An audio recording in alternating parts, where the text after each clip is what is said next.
Donc, je pense qu'il y a 2 ou 3 questions sur le parlant qui se rejoignent. La première demande, comment prier en langue? Est-ce qu'il y a une formule? Est-ce que... Amen. Est-ce qu'il y a une école dans laquelle on doit aller? Alors, moi, je ne suis pas trop pour. Parce que dans les Écritures, tu ne pourras pas Pierre en train de dire à quelqu'un, dis bah. Toi, tu dis bo. Ok? La Bible dit, ils se mirent à parler en langue selon ce que l'Esprit leur donnait d'exprimer. Après cet exercice-là, quand on le fait en général, comme ce que j'ai dit tout à l'heure, c'est pour faire décomplexer les gens. Ou au moins pour, je ne sais pas trop comment dire ça, parce que les gens sont mal à l'aise avec ça, ils ont l'impression de dire des bêtises. Donc quand tu le fais, il faut dire bah. C'est quoi ça là? Il faut faire. Ça lui permet au moins de pouvoir mettre dans sa tête ça. C'est plus ça ce jeu là, d'accord? Mais sinon, c'est l'esprit qui donne à ton esprit de parler. Voilà ce qui est important d'abord. Quand tu parles en langue, c'est ton esprit qui parle. Nous sommes esprits, nous avons une âme et nous habitons dans un corps. Quand je parle en langue, ce que je dis là, ça vient directement de mon esprit. Ça ne transite pas par mon âme. Par exemple, pour vous dire cet enseignement-là, j'ai dû réfléchir, d'accord, m'asseoir, réfléchir, etc. Essayer d'organiser mes idées. Là, je suis dans mon âme.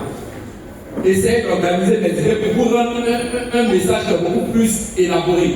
D'accord? Là, j'ai besoin de mon âme, de mon intelligence pour faire ça. Mon intelligence est de mon âme. Mais quand je parle en langue, là, ce que je dis, ça vient de mon esprit. Ça ne transite pas par mon âme, de sorte que moi-même qui parle là, je ne comprends pas ce que je dis. Il n'y a que Dieu seul qui comprend ce que je dis. Est-ce que vous comprenez bien? Donc, il n'y a pas une école qu'on va te dire, répète ça, ou bien des formules qu'on va te dire, non.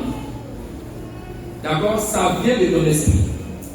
Autre chose aussi, c'est qu'il faut que tu comprennes que c'est aussi un acte de foi. Jésus a dit, voici les signes qui accompagneront ceux qui auront cru. Mais les signes qu'il dit là, c'est des signes qui attestent, qui démontrent qu'ils ont vraiment cru. Tout le monde ici peut chasser les démons. Tout le monde. Il dit, voici les signes d'accompagnement ceux qui auront cru. On va chasser les démons. Qui a déjà chassé un démon ici? Ne l'effrayez pas. Qui n'a jamais chassé un démon de sa vie? Jamais. Non, c'est pas question. Je veux que tu as la capacité de le faire, mais peut-être que tu ne l'as pas encore fait. D'accord? C'est ça? Mais il dit voici les signes qui accompagneront ceux qui auront cru. Est-ce que vous comprenez bien? Tu peux le faire. Mais le problème, c'est qu'il y a eu beaucoup de complexes et de balises qui ont été mises. Moi, tu vas voir un catholique, par exemple, qui a dit non, chasser les démons, c'est le travail d'un prêtre exorciste. Tu vois bien? Son français est chic. Mais au fait, c'est compliqué. Tu comprends un peu? Parce que le prêtre exorciste, il existe dès le dé.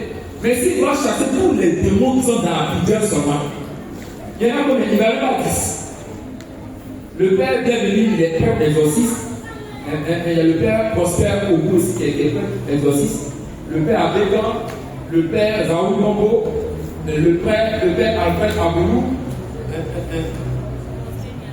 Faustin Niava, le père Faustin Niava, qui encore? Hein? Tu comprends bien? Si les 5 et les 6 là doivent chasser tous les démons qui sont dans la prière, ils ne vont pas s'en sortir. Amen. Donc au moins les petits démons là, toi chasse-les. Maintenant si c'est compliqué, on les envoie là-bas où les. C'est pas mieux. Donc tout le monde a cette capacité. C'est la même chose que le parlement. J'aime vraiment cet exercice-là, cet exemple-là pour vous faire comprendre ça aux gens. À quel moment un enfant marche?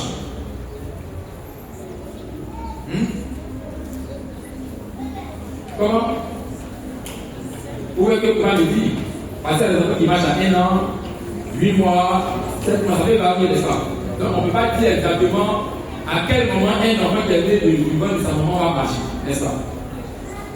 À quel moment un enfant reçoit la capacité de marcher? C'est différent. Et à quel moment un enfant marche? À quel moment un enfant reçoit la capacité de marcher? Est-ce qu'il y a une sage-femme ici? Il y a une sage-femme ici? La sœur n'est pas là. Elle est là. Hein? Madame Messoud? Madame Messoud, tu es là? Ok. Rassure-moi que tu es là. Ok. Alors, quelles sont les franchement là, elles font des tests sur les enfants. Parmi les tests là, il y a un test qu'on fait où on soulève l'enfant et puis c'est fait comme ça. Alors tu peux regarder baby vous-même. Hein? Moi je regarde ça. Hein? C'est ça dans la maison. Elle prend une exercice où elle passe l'enfant, elle ne faut pas arrêter, elle le tient et puis l'enfant fait des pas avec ses pieds. C'est comme si c'est un réflexe. Pourquoi? Parce que la capacité de marcher est en l'enfant. C'est en lui. Mais il ne va pas marcher dès qu'il sort du fond de sa mère. Il a la capacité de marcher en lui, mais après il va développer d'autres aptitudes. Savoir s'asseoir, sa colonne vertébrale doit être droite, doit pouvoir se tenir, etc. Il va commencer à marcher. Mais ce n'est pas au moment où on le voit marcher là qu'il a la capacité de marcher. Il a reçu cette capacité-là depuis là-bas. Quand tu as reçu le Saint-Esprit, tu as reçu la capacité de parler. Même si ça fait 10 ans, 5 ans, la capacité de parler en langue est en toi. Ce que je te dis, c'est que le parler en langue, c'est important. Pour toi-même, c'est important. Si tu ne parles pas en langue, tu es comme quelqu'un de 25 ans. Lui, le seul moyen de communication qu'il a, c'est le téléphone fixe. C'est-à-dire que le joindre, il faut appeler 22, 42, ou bien c'est pas combien. Fixe là. 27. C'est juste, on peut communiquer avec ça, n'est-ce pas? Mais si ta communication est limitée à ça, tu vois que ta communication sera trop limitée. Je me rappelle quand on habitait à la Sigoji, dans le couloir, il y avait une seule maison où il y avait téléphone fixe. Donc les contrôles électriques, j'ai travaillé là. Quand tu déposes ton CD là, le numéro que tu mets là, c'est le numéro de la personne là, de la famille là. Mais ce que tu sais pas, c'est que la personne là, elle est compliquée. Elle parle même. Elle veut parler avec tout le monde. Donc le jour où tu as parlé avec elle là, il faut t'arranger. Tu imagines ton parle avec elle et puis on t'appelle pour dire, elle va faire un bébé. Elle fait le bébé. Donc ta communication est limitée. Et puis pour ta voix là, comme je t'en dis 1 heure, appelez-moi samedi à 17h. C'est là ici à la maison. Mais puis ça, tu vas te dépasser ça. C'est pour ça là que tu peux répondre. Tu vois, ça t'est limité. Si tu parles pas là, c'est comme quelqu'un de ta communication avec lui là, tu utilises fixe. Or, on a l'air des téléphones portables. Amen. Maintenant, le monde est portable. Il y a WhatsApp, la technologie avance. Souvent, on communique même là. Je communique avec les gars. Il y a un qui est à Londres, il y a un qui est au Canada, il y a un qui est au Maroc. On peut faire une réunion, meeting, WhatsApp, et puis on pause. Parce que la communication est évoluée. Toi, on dit la communication est évoluée. Toi, tu dis non, moi je suis même. Il y a un problème, téléphone fixe. Pardon, utilise ça. Je vais revenir sur la question du fait. Est-ce qu'il y a une formule? Il n'y a pas de formule. Tu as le Saint-Esprit, tu dois parler en langue. Active ça en toi-même. Ce qui va faciliter ça, c'est quand tu es rempli du Saint-Esprit. D'accord? Ce que je peux te suggérer aussi. Pratique la louange. Parce que quand tu loues, plus le Saint-Esprit te remplit. La louange est le moyen le plus facile par lequel on se remplit du Saint-Esprit. Ça, tu ne savais pas ça. Peut-être tu comprends bien. Mais pourtant, la louange, comme ce qu'on a fait ici, qu'on a dansé là, c'est un moyen par lequel le Saint-Esprit nous remplit. Et plus tu grandis dans l'exercice des dons charismatiques, tu vas dépasser le stade où on dit Saint-Esprit viens, et puis on regarde le silence et puis tu commences à parler. Ça, il faut faire ça parce qu'il y a beaucoup de coaching. Mais il n'y a pas besoin de ça. Quand tu l'as loué bien, tu es rempli par là.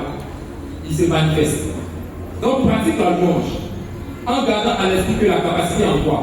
Et quand ça va commencer à venir, comme certainement tout à l'heure on va prier, il ne faut pas retenir ça pour dire est-ce que mon parler en langue ça vient de lui? Est-ce que tu vas venir? Ça, c'est encore notre blocage. Quand tu vas commencer à parler dans ta tête là, puisque quand tu parles, ça vient de ton esprit, ça ne transite pas par ton âme. Donc, dans ton âme, il y a des pensées. Et si que dans ton parler, c'est pas grave. Il ne faut pas blaguer les gens ici, et puis toi-même, tu te décourages. Il faut faire taire ces pensées dans toi. C'est ce qui fait aussi que beaucoup n'arrivent pas à le faire pendant longtemps. Parce que des idées viennent. Parce que moi, quand je parle en langue, mon âme, mon intelligence est stérile. Ça veut dire qu'il n'y a rien qui se passe dans mon âme. C'est mon esprit qui est en train de réagir. Tu comprends? Donc c'est très important. Ok. Oui. Donc, amen. Donc, pour tout dire, faut pas Il ne faut pas associer ton intelligence à ça, sinon ça va te freiner tout de suite. Il faut le faire comme un bon enfant, il faut laisser le temps se montrer. Il faut commencer à le faire simplement. Même si au début ça te semble un peu bizarre, il faut faire éteindre ces pensées-là. C'est pour ça que si tu le fais déjà, je t'exhorte à aller un peu plus loin, à aller au-delà. Quand tu commences, toutes ces idées-là commencent. Moi, même si maintenant je le fais, dans les 5 premières minutes, dès que je suis pensé, ah, mais il y a telle chose que je dois faire, il y a telle chose que je dois faire. Toutes tes pensées vont partir comme ça. Tu comprends un peu. Et au fur et à mesure, tu vas voir qu'il y a d'autres étapes. C'est comme si ton esprit de franchir d'autres étapes. C'est très important. Peut-être qu'un autre jour, on va dégager, comme on va parler spécifiquement de ça, pour qu'on puisse comprendre ça. Ok, donc, comment cultiver? Il faut cultiver en le pratiquant aussi. Il faut cultiver en le pratiquant. Il faut pratiquer ça. Chaque jour, il faut le faire. Tu te récites ton modèle partout. Tu peux faire le chapelet partout. Tu peux parler en autre part. Tu peux me voir ici assis comme c'est ici là. Et tu me dis, ça va mettre. Demande à ceux qui habitent derrière moi. Tu vas m'entendre en train de parler, maintenant je me lave. Tu laves, tu te laves, tu t'habilles, là, ça paraît un peu bête. Mais quand tu le fais, quelque chose se passe en toi, bien aimé. Quelque chose de puissant. Il faut le faire. Dès que je me lève de mon lit, c'est comme un sommeil de musique. Soit que c'est assis là, tu sais là. Il faut le faire, il faut le pratiquer. Ok. Est-ce qu'il y a d'autres personnes qui veulent parler encore? Je ne crois pas. Je vais essayer de le résumer, parler un peu plus vite. Alors donc, quand je fais mon chapelet, papa, est-ce que je prie comme ça? C'est ça, non? Moi, mon chapelet, je fais là. Est-ce que c'est prière? Hein? Si tu as bien compris. Tu ne fais pas autre prière. C'est ça ce que tu fais, ça. Maintenant, je te demande, est-ce que moi, là, je prie? C'est ça, non? Oui, je te dirais que tu exploites un aspect de la vie de prière. Parce que la plupart d'entre nous, on fait le chapelet. D'accord? Mais ça n'empêche pas qu'on puisse faire ce qu'on fait. Donc, ça sera un plus de la vie de prière. D'associer à la vie de prière d'autres choses que ça. D'accord? On peut utiliser le chapelet pour n'importe quelle intention. Tu peux utiliser le chapelet pour intercéder, pour quelqu'un, etc., etc. Mais je veux dire, en plus de ça, il y a plus autre chose que tu peux faire encore. D'accord? Donc, voilà. Ça ne dit pas que tu ne pries pas du tout, mais tu peux encore ajouter un plus à ta vie de prière. Et ça sera bénéfique pour toi, puis, dans ta communion avec le Saint-Esprit. Amen. Est-ce qu'il n'y a pas un quoi? Voilà, dis-moi la question après, j'ai moi-même les écritures là. Est-ce que parler avant? Oui, d'accord. Donc, autre question. Quelqu'un a parlé de la prédiction? Ok. Est-ce que la prédiction n'est pas une prophétie? Est-ce que sinon donner la différence entre les deux? D'accord. J'explique que la prédiction, c'est dit avant. Prédiction, dit avant. D'accord? La prédiction peut faire partie du package de la prophétie, mais on ne peut pas limiter la prophétie à la prédiction. Et pour revenir au cas de Caïphe, la Bible dit scrupuleusement, je crois qu'on appelle Jean chapitre 11, on dit, comme il était grand-père cette année-là, il a prophétisé. L'Esprit Saint a parlé par lui. D'accord? Maintenant, ce qu'il a dit là, c'est quoi? Il a défini la prophétie comme étant un message qui nous donne une interprétation de la pensée de Dieu, du projet de Dieu, du but de Dieu dans une situation donnée. D'accord? Quand ils sont en train de discuter, ah, ce gars-là, Dieu, comment ça a fait buzz? Les gens sont trop derrière lui, pourquoi le limite? Tu comprends bien? Et puis, c'est tellement que des gens, ah, je ne comprends pas le truc comme ça, etc. Même Nicodème disait que, il faut qu'on l'écoute d'abord. Donc, il y avait un débat entre eux. Et il prend la parole et puis il dit, vous n'avez rien compris. Il faut que lui, il meurt afin que tout le peuple soit sauvé. Et puis, on dit que c'est une prophétie. Maintenant, ce qu'il dit là, il nous donne une interprétation du projet de Dieu. Est-ce que vous comprenez? Il parle de la mort de Jésus, mais il nous permet d'avoir une interprétation. Pourquoi on doit le faire mourir? Ça nous donne une interprétation. Donc, il y a une prophétie dedans. Est-ce que vous comprenez? Il y a une prophétie dans ce texte. Je ne sais pas si j'étais clair, mais il y a une prophétie dedans. Jésus n'était pas encore mort, certes. Il y avait la prédiction dedans, effectivement. Mais il y avait même une interprétation. Parce qu'il va faire comprendre que la mort de Jésus va servir au salut du genre humain. Tu vois un peu? Voilà la pensée de Dieu, voilà le projet de Dieu à travers la mort de Jésus. Et c'est Caïphe qui a donné ça. conformément à la définition sur la prophétie, tu comprendras que ce que Caïn a dit, c'est vraiment une prophétie. Tu comprends? Donc, pour résumer, la prédiction qui dit qu'avant ce qui va arriver, toute la prophétie ne peut être limitée à la prédiction. Je vous appelle l'exemple de Josué qui a prophétisé en rappelant des faits qui étaient passés. Tu comprends un peu? Les faits sont déjà passés. Il rappelle que Abraham, notre père, était un païen. Dieu l'a pris, il l'a amené ici. On était en Égypte. Il nous a fait sortir d'Égypte. Il nous a amené ici. Maintenant, là où on est là, je vous exhorte à servir le Seigneur. Parce que moi et ma maison, nous servirons le Seigneur. Tu comprends un peu? Donc, dans sa prophétie là, il finit par les exhorter selon le but de la prophétie tel qu'on l'a dit là. Amen. Est-ce que c'est bon? Jean-Baptiste. Est-ce que Jean-Baptiste est là? Oui, tu as demandé si Jean-Baptiste rappelle la prédiction pour la prophétie. Est-ce que l'annonce du ministère de Jésus par Jean-Baptiste est une prophétie ou une prédiction? Alors, dans le cas de Jean-Baptiste, on savait que lui était prophète de ministère. Il était prophète. Il était même le dernier prophète majeur. Jésus a dit, son ministère était de révéler le Messie parmi le peuple de Dieu. D'accord? Donc, est-ce qu'il y a de la prédiction? Il y a eu plusieurs messages de Jean-Baptiste. Il a appelé les gens à se convertir, d'accord, à abandonner ce qu'il faisait. Il a appelé les gens à croire en Jésus. Il a même annoncé ce qu'on appelle le baptême du Saint-Esprit, tout ça. Tu comprends? Donc, il y avait un paquet de messages. Mais lui, ce qu'il faut comprendre, c'est qu'il était prophète de ministère. Et il a donné plusieurs messages. Il a donné des messages qui étaient des messages de prédiction, et il a donné des messages aussi qui étaient des messages d'encouragement, où il a exhorté les gens à renoncer à leur vie. Et on a vu que beaucoup ont abandonné leur vie, ils sont venus se faire baptiser, et c'est là que le Seigneur Jésus est venu se faire baptiser par lui. D'accord? Voilà. Autre question?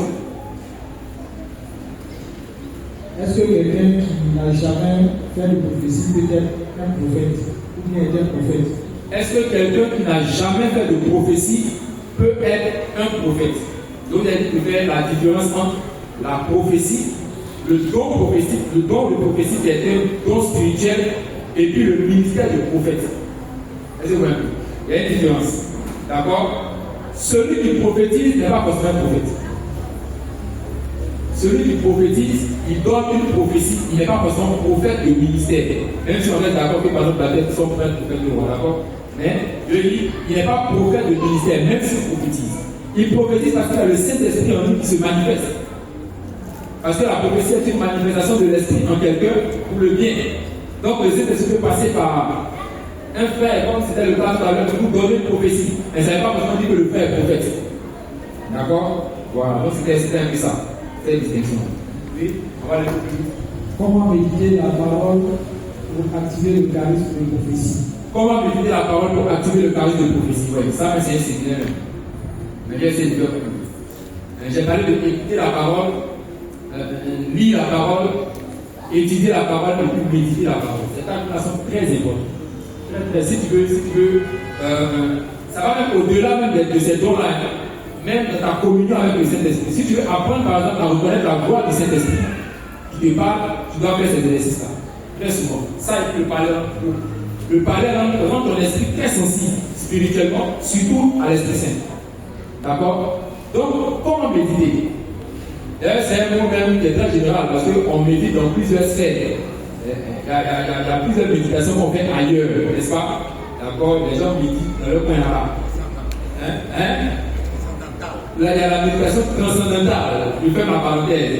Ça, c'est des choses qui sont que Dieu me proscrit. D'accord? Mais la méditation, c'est quoi? Pour faire simple. Est-ce que tu médites? Ça, c'est la première chose. Tu médites. Tu fais ça. Bien même. Quand tu annonces une nouvelle, et puis la nouvelle dans ta tête, tu fais.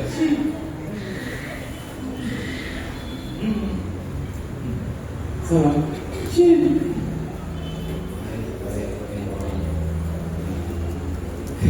Au tout le texte, ça va. Mais toi, tu sais.